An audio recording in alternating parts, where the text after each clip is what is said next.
Pray with me, please. Heavenly Father, we thank you for so many things. We ask first for forgiveness of our sins. We thank you for Rick Murphy, who's back in our presence today. We thank you for this meal that we've had. We ask you to bless it to our bodies and us to your service. And we thank you for these young people who are here today to talk to us about speech contest. We all ask all this in the name of your Son, Jesus Christ. Amen. Thank you, Ron. Now, would you join me in a pledge allegiance to the flag of the United States of America and to the republic for which it stands, one nation under God, indivisible, with liberty and justice for all. Still Griffin, would you be willing to lead us in song?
February 21st. There are no objections. Other visitors. Steve. Yes, I have actually while those were on the hospital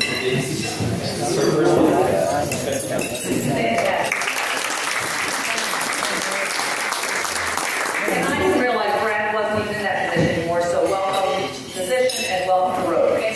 Thank you. Other visitors. Bill. It's in the bulletin, but I want to make sure everybody knows next week for Valentine's Day, we have Brown Middle School Ensemble. It'll be a great outing for the kids, and I hope everybody brings a sweetheart. I know a couple in here probably don't have one. I think most of us do, and it'll be a lot of fun for all of them, and I look forward to it. And so,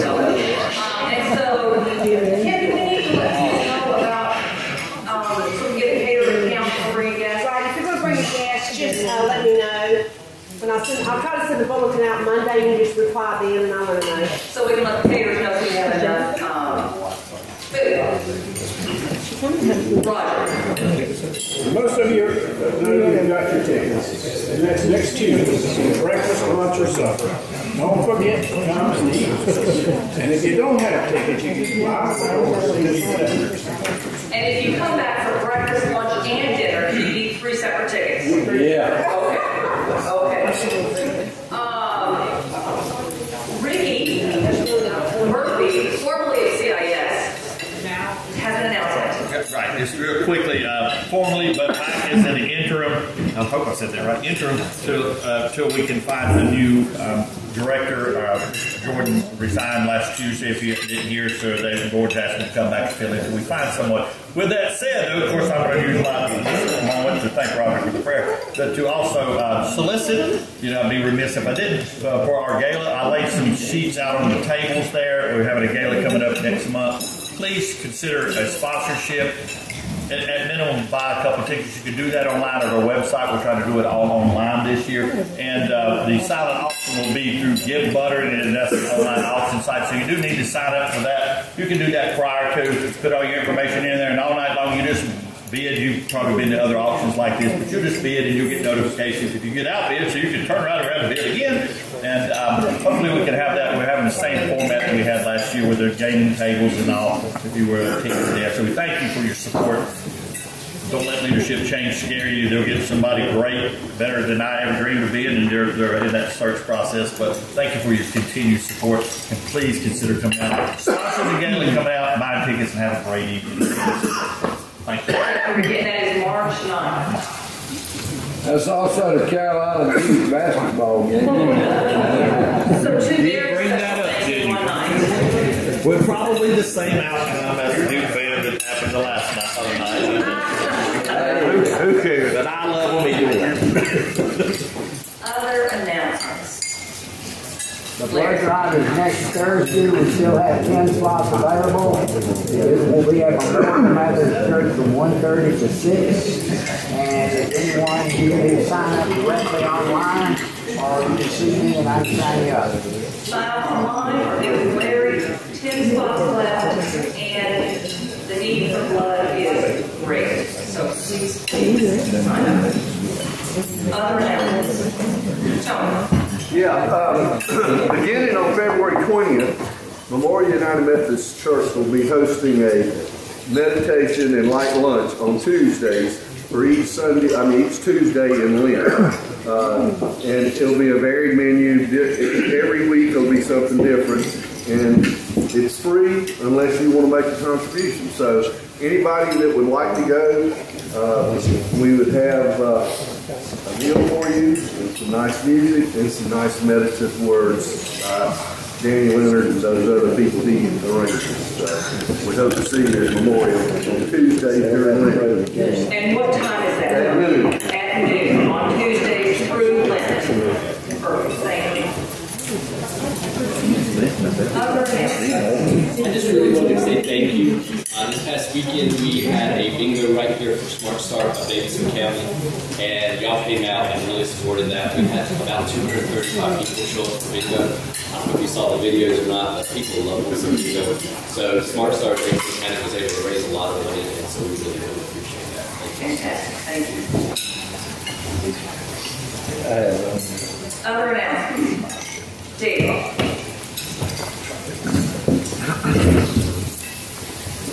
And welcome back, Dave. Try not to follow.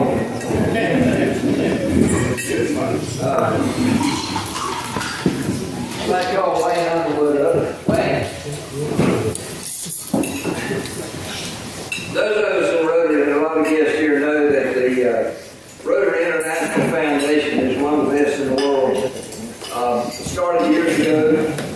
The vast majority of the money collected goes for international projects with world peace and hunger and water all over the world. Those of us that make a $1,000 donation to the Rotary Foundation are Paul Harris Fellows. Every now and then we have somebody who goes way beyond that, and today I'd like to announce that Wayne Underwood is a major donor. Over the last several years has contributed $10,000 to the Rotary Foundation. So I'm honored today to give Wayne as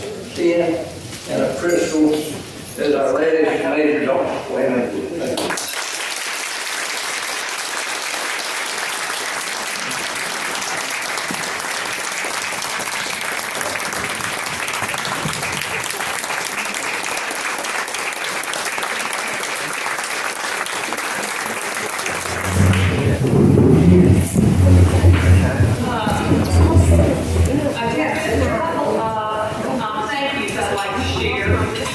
We got a thank you from the No Health Thomasville Medical Center Foundation.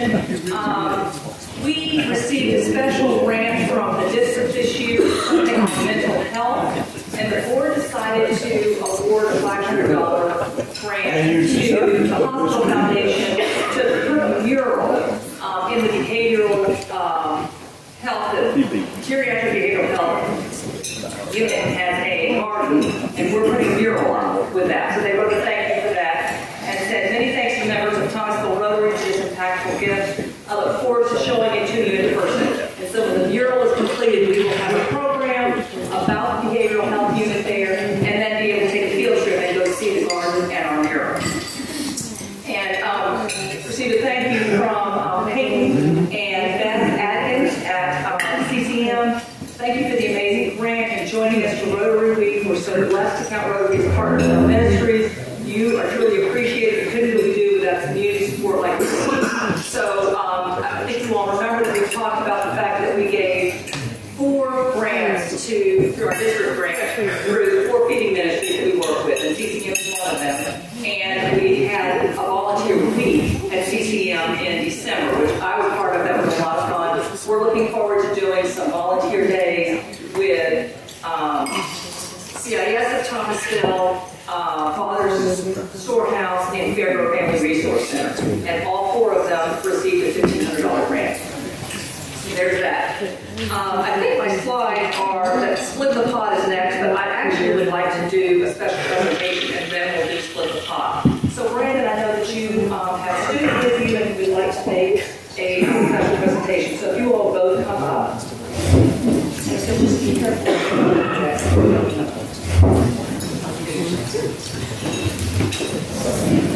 Hello to all. Thank you for allowing me just a few minutes up here with me. We won't take too much time here, but a couple of quick things. I wanted to just show you guys how thankful we are for the support that the Rotary provides to the Southwest Army Boys and Girls Club, as well as individuals within this room and your businesses that support the Boys and Girls Club. This is Justin Curry. He is a senior at Thomasville High School. There's lots for me to quickly say about him. I'm going to give him a few minutes, but before I do that, there should be some coloring sheets on your table. Those are from our kids at the Boys and Girls Club. They just want to let you know thank you for the Bibles that you raise money to provide, as well as the Christmas float at the parade. It really made a difference. In fact, this is something that they also drew, signed.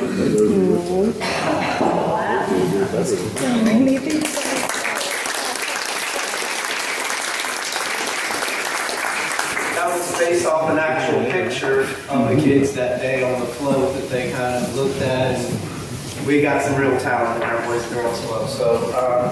So without further ado, Mr. Justin has been with us for a little over a year, and he recently was awarded into the National Honor Society of Thomasville High School. So we are super, super proud of Justin, and he was recently awarded into the Governor's Page program. So he will be going to Raleigh.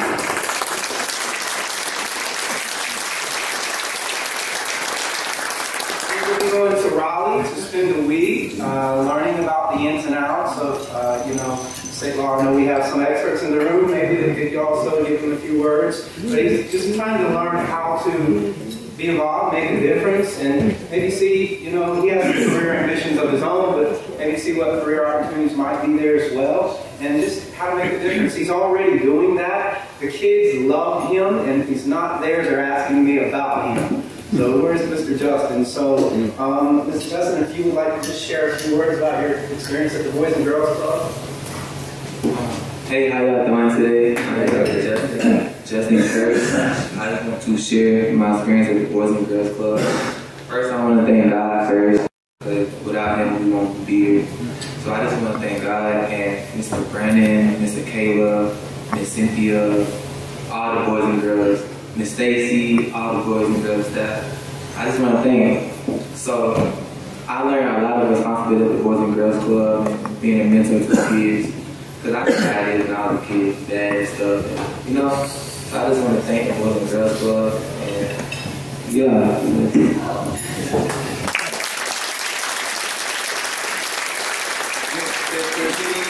Any question for me before we sit down? Right. Put him on the spot.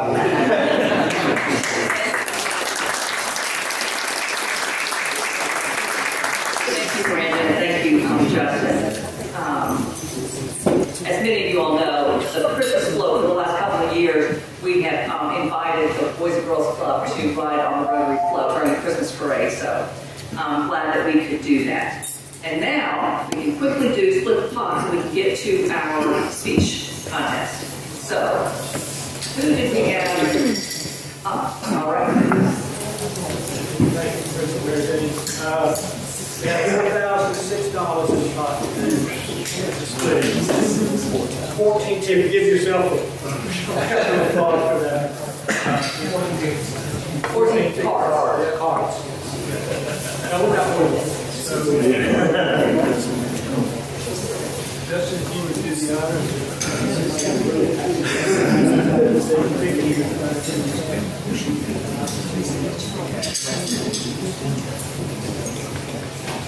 735.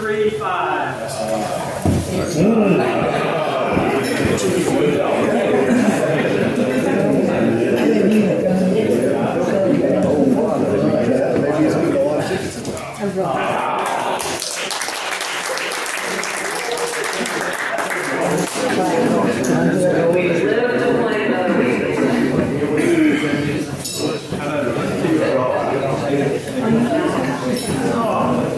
And so, without further ado, Chris, I'll turn it over to you.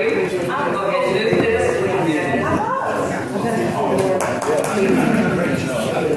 Way to pull.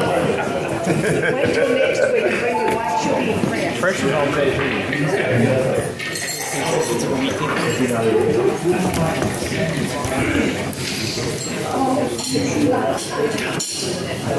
Good afternoon.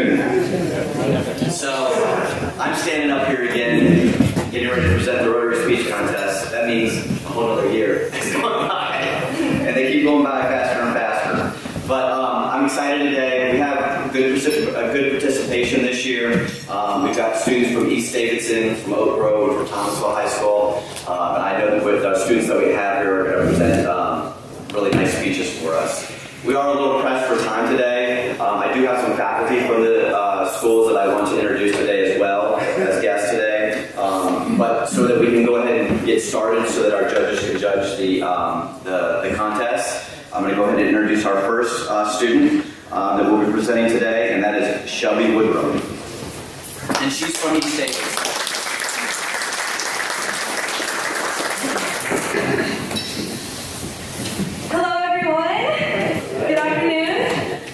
Thank you for just giving me this opportunity to be here, and I really appreciate all of your time. Today, I want to talk about some of my experiences as being a former educator, now principal's child. Now, don't get me wrong, it definitely has its perks. I have a nice place to stay after school, and I have my mom there all the time if I need anything. But it also comes with its downfalls. I'm not saying that school life isn't hard for every kid, but it's very daunting as the child of an educator. As a staff member's kid, you are exposed to a wide variety of social interactions that mostly lead to criticism. And it can be very mentally, physically, and emotionally exhausting. There is a vast separation between you and your peers, because they feel like you have an advantage compared to them. The reality, however, is that could be farther from the truth. If anything, educated children have to work 10 times harder just to be treated like they're normal. They have higher expectations due for them because they are a member of they're a child of a member of the staff, and they already know most of the staff members of the school. The hardest thing, however, about being a teacher's kid is what you hear. You hear what everyone has to say. And most of the time, you hear really cruel and callous things that people want to say about you. You're favored more than others, or everything is handed to you on a silver platter, and you don't even have to work to succeed. The worst thing, however, is the feeling after everything is said.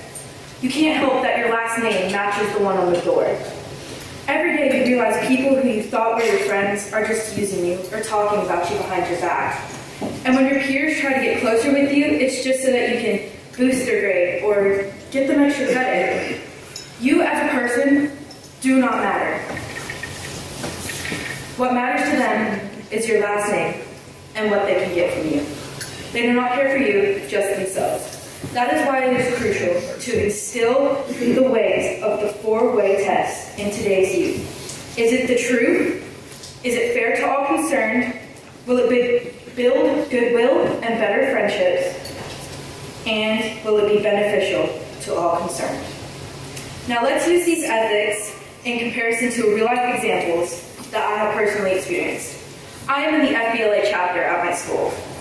If you don't know what that is, the FBLA is the Future Business Leaders of America. My school was hosting the regional competitions and the award ceremony, so we worked really hard as a team to make sure everything was perfect. Come to the end of competition day, I eventually ended up getting first in all my events. They announced this next Monday at school, and I was so proud of myself. I had finally achieved the greatness that I wanted to. Then everything had come crumbling down when multiple people in my fourth period decided to start saying my mom rigged the competition. That made it to where I was deeply affected. I had spent multiple hours of my time preparing stuff for this competition and studying myself. Now that I look back on it, I can reflect and see how using the four-way test could have prevented emotional distress. Well, to start, it most definitely is not true that I didn't work hard. I spent over 20 hours studying for these exams. It wasn't fair that they tried to criticize me just for having my mother as a principal. It definitely did not build goodwill or new friendships. If anything, it hurt them even more. And it made me not trust them anymore. And finally, it was not beneficial to all concerned because I worked hard myself, and this was making me rethink all of my efforts. As another example, members of my swim team say my mother changes my times, and that's why I've made it so far in the season. If we can enforce the teaching of the four-way test in schools and homes while children are younger, we can prevent situations like this from happening. No child should have to feel like they are not enough, even if the parents are educators. Everyone deserves the right to be treated equally and be free from biased views and opinions. Everyone should be able to interact with their peers without judgment. In conclusion, life is hard, so let's not make it harder by hurting others, in general or in school. Practice censoring your words and actions by using the four-way test. Always think about if it's the truth, fair to all concerned, able to build goodwill and better friendships, and be beneficial to all concerned.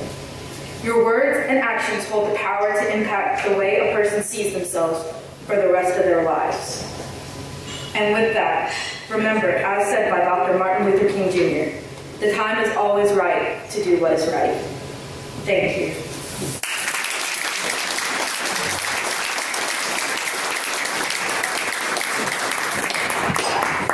Great job, Shelby. Our next contestant is from Oak Grove High School, Nathaniel Burns. Use his mother's maiden name. Excuse me? Use his mother's maiden name in school. Ladies and gentlemen, welcome to the Rotary Club. Ladies and gentlemen, there's a huge issue in America today, one that is more prevalent among my generation and other generations, that is more prevalent now than it's ever been before. And I can easily sum this up with 3 simple facts. Fact number 1, researchers at Harvard and Yale have found a new syndrome called phantom vibration, dealing with phones, people thinking that they're vibrating when they're not actually vibrating.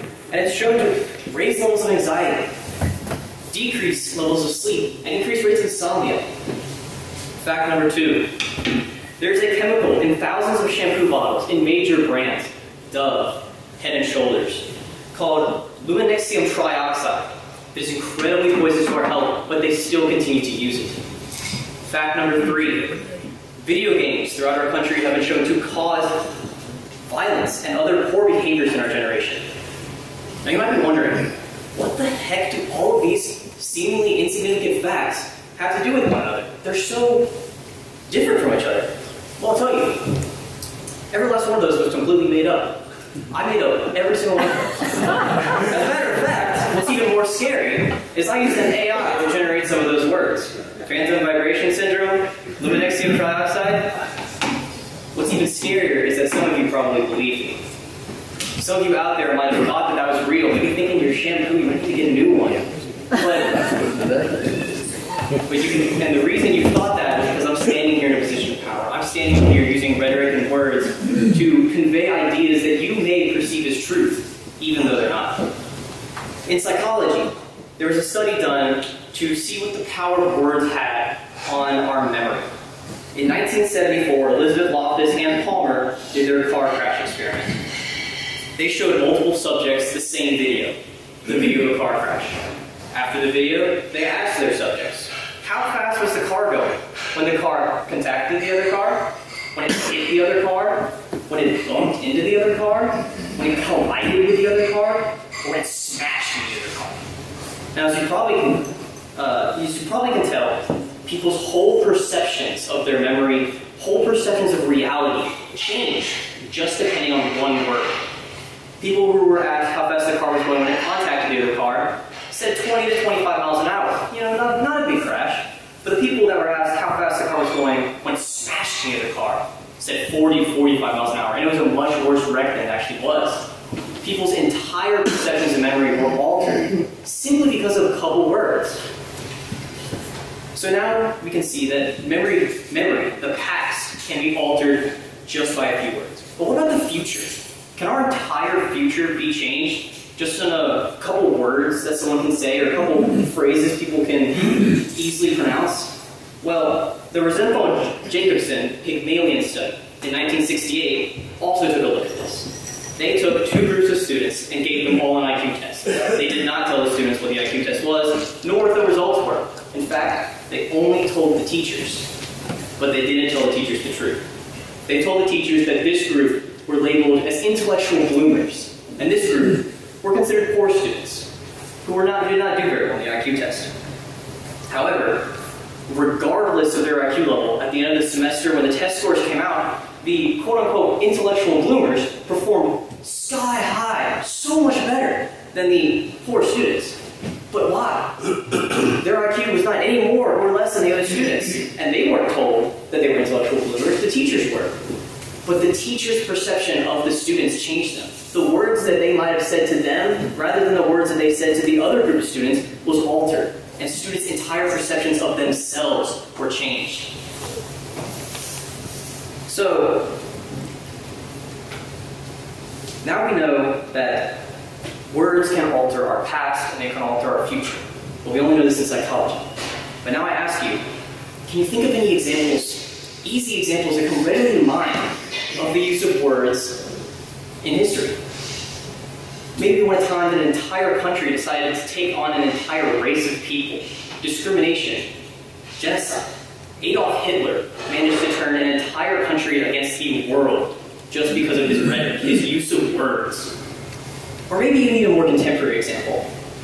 Let's look at today. I can walk down the hallway and one person gets a better grade on a test than another person and says, I'm smarter than you. Well, no, that's a score on a test. But now that student thinks that other person is smarter than them. That student may think that he's put down because of them. That student has now put himself on a pedestal over the other one. And their entire perceptions of themselves can be altered by them. So how does this relate to the 4-way test? I think it's pretty obvious. When you're using your words, when you are perceiving sentences other people say to you, you have to think, is what I'm saying or what they're saying the truth? Is it actually true? Is what they're saying fair? Have they fact-checked themselves? Have I fact-checked myself? Or am I just spouting what I saw in the news? Is what I'm saying building goodwill and better friendships? Am I saying something to be beneficial to someone else? Or am I saying it simply to be beneficial to me? Am I putting myself on a higher pedestal just to put someone else down? Or am I lifting them up to be with me? And lastly, will it be beneficial? Can I help someone with my words, rather than simply saying useless information or seemingly awful information to put people down? Our words play a major role in society, both our perceptions of ourselves, our perceptions of others, our perceptions of the media, our perceptions of the presidents, our perceptions of the news. Everything has words in it, and everything can be altered just by the changing of a couple words. So I ask you, the next time you get up and speak, the next time you're talking to your friends, the next time you're looking at the news, the next time you hear a word, think to yourself, is that word the truth? Is that word the right word? Is it beneficial? Is it building goodwill? Because our words have a major impact in everything. Thank you.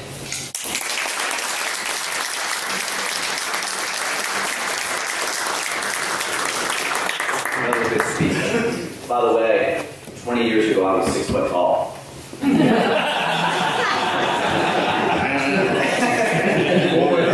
too. Our last participant is from Thomasville High School, Amadi Williams.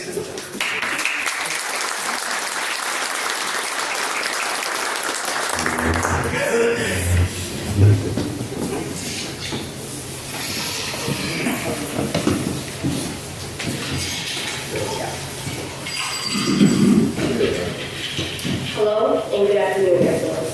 My name is Amani Williams, and it is my esteemed pleasure to present to you today our oration entitled Nature versus Nurture. What makes us who we are, what determines who we grow to become, our life experiences or our upbringing. Look at the world through a different lens, and maybe you'll know. When we first meet someone, we unconsciously judge them based on the things they say or do. It's not until we get to meet them that we truly understand why they are the way they are, or why they do the things they do. But whether we believe it or not, on some level we are all affected by our past experiences. We just handle them in different ways. As children, or even as we walk through different stages of our life, we don't think the things we go through or see will have an impact on who we grow to become. However, for most people, it does, affecting their relationships, experiences, and eventually even mental health. So when we often make decisions, most of us don't stop to think. Is it true? Is it fair? Will it build goodwill and better friendships? But most importantly, will it be beneficial to all concerned? Because no matter what decisions we make, they not only impact our lives, but also the ones around us as well. As we make hard choices throughout our lives, whether we should do something or not, there are people or things in our environment which can dictate those decisions we ultimately end up making. Carrie Russell said, sometimes it's the smallest decisions that can change your life forever. Meaning that every decision you make, no matter how big or small, not just makes an impact in our present lives, but our future ones as well.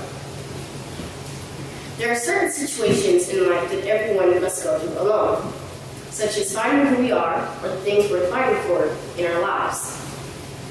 And though it may take some longer than others, finding ourselves is a joy that many never get to see. I say, take advantage of the things in your life and the opportunities that await you, because there will come a time when they won't be there. As we're all headed on the journey to self-discovery and finding who we truly are, many of us allow other people's perceptions of you affect how we view life or ourselves. But as we do, we lose part of our own individuality in the process. Sometimes you find yourself in the middle of nowhere, and sometimes in the middle of nowhere, you find yourself in states. Sometimes you have to put yourself in uncomfortable situations in order to find who you truly are. As for myself, growing up with anxiety, I never understood where it stemmed from. So in turn, it was hard for me to express how I felt about it. But it wasn't until I got older that I realized I wasn't alone in the struggle. There are thousands, if not millions, of children all over the world that struggle with mental health issues, including anxiety. Anxiety can derive from many places, such as our at-home situations, experiences we may face, and so forth. As I'm continuing my self-discovery journey, I often look back on so many opportunities I missed out on, which is to say, don't let your struggles dictate the outcome of your future. It's crazy to think how much our past can have an impact on our future in that sense, because now, as we go throughout life and interact with other people, we look at them differently, questioning, is this what they were taught to know? Is this how they were raised? Or simply who they chose to become? What is nature versus nurture? Nature is the inherited feature or identity of something, while nurture is the process of caring for and encouraging the growth and development of something or someone. While these two words may have different meanings, they're both nuanced and affect us. Nature is how we view ourselves and the things around us, while nurture is how we view the outside world and people around us. So next time you interact with someone, I ask that you take the time to think back and feel them and look at them for who they are instead. Because just as you and I face adversity, many others do as well. And even though they might not always make the best decisions, we all have to live with the ones we've made also. So when faced with adversity, what will you do? Will you go down in defeat, or will you triumph? Whatever you decide will stick with you forever. So what will you choose? Thank you.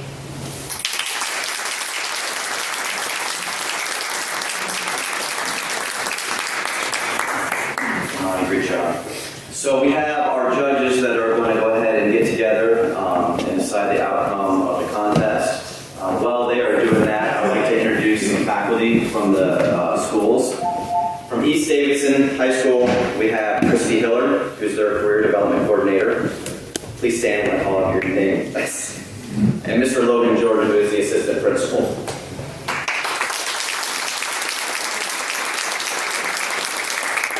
From Oak Grove High School, we have Michael Henthorn, who is the instructional coach. And from Thomasville High School, we have Christy Overcash, who's the teacher librarian. We have Nathan Sylvie, who's the principal. You all may recognize the third person I'm about to introduce, and that's Jack West Johnson. Of our speech contest in the past and represented us at the district level twice. At one time, you got first place. Yeah, first place. Yeah, that's awesome. Those were three great speeches, and I appreciate you coming and sharing your thoughts with us. I know the faculty coming with you today, they've got to be proud of you as well. Coming and standing in front of a group of people who you don't know and present speech, I know it's nerve-wracking. So, we got some results.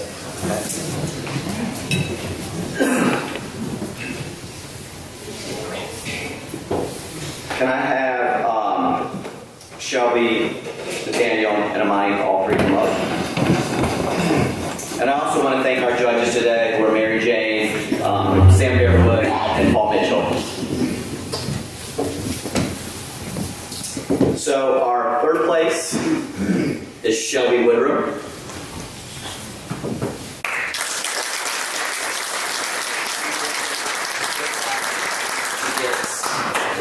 A $50 gift card. Okay. Our second place is Amani Williams.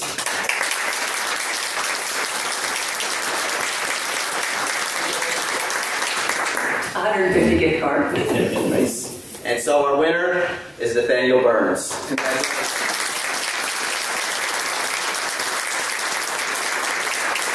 $250 gift card. And so Nathaniel will be representing our club at the district level competition, and that's February 24th. And they've changed the venue of that. It's now at Randolph Community College in Asheboro. So we wish Nathaniel luck representing us on that day. I'm going to let Mary Jane finish when the meeting is over. If I can have you three come back up so we can get some pictures. Thank you.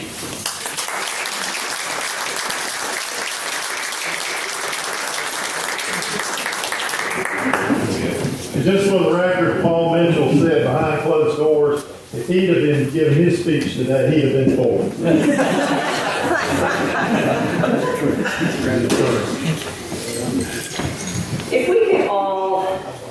mean, I know that there are adults in the room that would not have felt comfortable up here giving a speech. So if we could all just give all of the contestants, all three of our hands.